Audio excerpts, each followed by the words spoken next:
एक दिन पेड़ के फल और जड़ के बीच झगड़ा हो गया। फल ने अपने महत्व को ऊंचा बताते हुए कहा, मैं पेड़ का सबसे महत्वपूर्ण हिस्सा हूं। लोग मुझे खाते हैं, मेरी प्रशंसा करते हैं, मेरे कारण ही लोग पेड़ की देखभाल करते हैं। यह सुनकर जड़ ने उत्तर दिया, तुमसे ज्यादा महत्वपूर्ण मैं हूं। मैं अंदर से ताकत देती हूं, इसी वजह से तुम बाहर दिख पाते हो।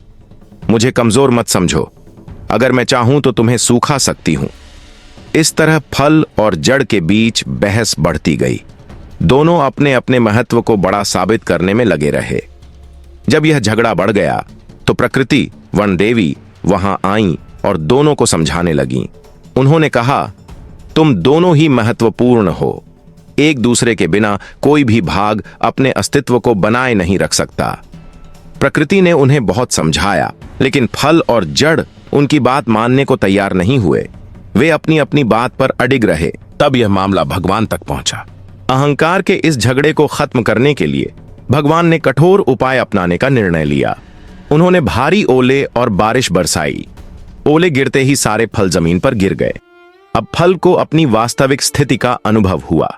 जमीन पर पड़े फल को देखकर जड़ ने गर्व से कहा, अब समझ गए, तुम्हारा अस्तित्व मेरे कारण है। लेकिन फल के हारने पर जड़ का अहंकार और बढ़ गया। उसने भगवान की चेतावनी को भी नजरअंदाज कर दिया। तब भगवान ने एक बड़ा भूकंप लाया। धरती फट गई और पेड़ गिर पड़ा। जड़ें बाहर आ गईं और पेड़ पूरी तरह नष्ट हो गया। तब जड़ ने अपनी कमजोरी को महसूस किया। दोस्तों, यह कहानी परिवार के भीतर के संघर्ष को उजागर करती है। हमारे जीवन में माता पिता जड़ों की तरह होते हैं, जो अपने प्रेम, त्याग और समर्थन से परिवार की नींव बनाते हैं। बच्चे पेड़ के फलों की तरह होते हैं, जिन्हें सभी प्यार और प्रशंसा करते हैं। अंततः हमें भगवान के प्रति आभारी रहना चाहिए। उनके बिना हम कुछ भी नहीं हैं।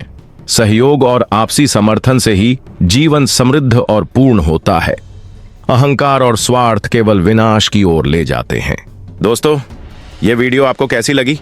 अपने विचार हमें कमेंट में जरूर बताएं।